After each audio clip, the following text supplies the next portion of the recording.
What's up, guys? New cards coming out, and it is Monarchs. So Monarchs are coming back with new support coming out in Duelist Nexus. And on top of that, this is actually pretty big news for any Yu-Gi-Oh fan.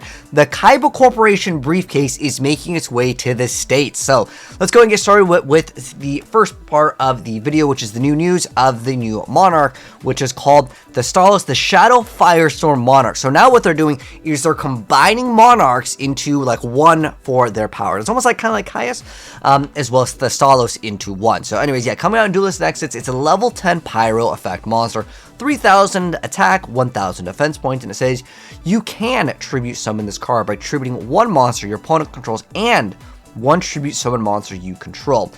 This is actually a pretty good effect because tributing your opponent's stuff has always been good in Yu-Gi-Oh!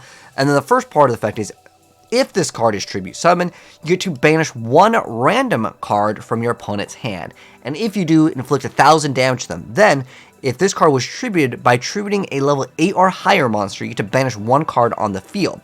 And if it is a fire or dark monster card, you get to inflict damage to your opponent equal to its original level times 200. Okay, so just right off the bat, if it's a 8 or higher monster, which you're probably going to target one of their more powerful cards, Baron, or anything that would realistically like negate your play, right?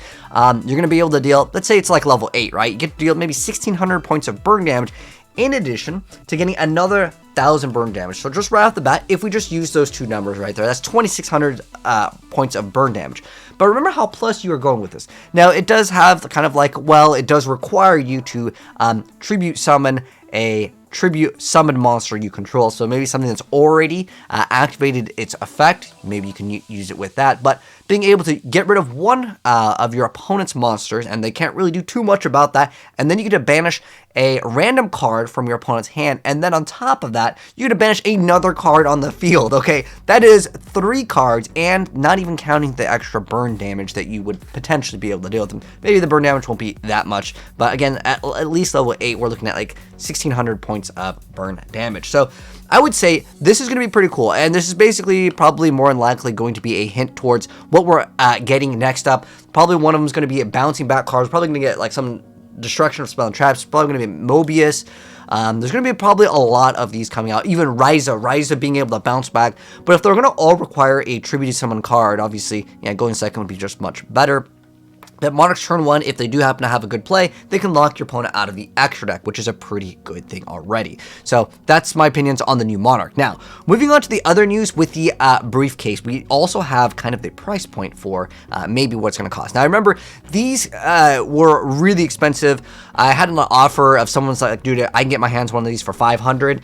Should I go for it? And these were really expensive. So they were like a Japan exclusive originally, but now what it's going to come with is 3 Blue Eyes White Dragons. It's not shown as it's, I guess, print to order, and there's going to be a pre-constructed deck. I'm guessing it's the same one as the OCG, but I'll update you guys if there is any difference for the TCG when we get more news. But basically, it's a briefcase. Now, how much is this going to cost? We don't have the official, let's see, go to the price over here. There's no official price. However, the Japanese one was $255, and they were going for a lot of money. Like I said, like someone mentioned that they're about $500-ish they could have got their hands on one. But these are like collector's items. But I think it's still pretty cool for any, Yu-Gi-Oh collector out there to own the Kaiba Corporation Briefcase. How much would you guys pay for it? That's kind of my question. I mean, honestly, if it was like $50, I'd consider it. It's kind of like a cool piece. But like if they're going to be, like the Adidas shoes where people are just selling them for like $500, $1,000, yeah, I think I might skip out on it. But if I can get my hands on it, it would be kind of cool for a display piece. But anyways, that's going to go ahead and wrap it up for the new news as well as new Yu-Gi-Oh cards. Let me know your thoughts down below. If you guys enjoyed the video, drop a like on it. If you're new here, hit subscribe, turn the bell so you don't miss out when we cover more cards in Duelist Nexus as well as other Yu-Gi-Oh news. And I'll see you in the next one. Peace.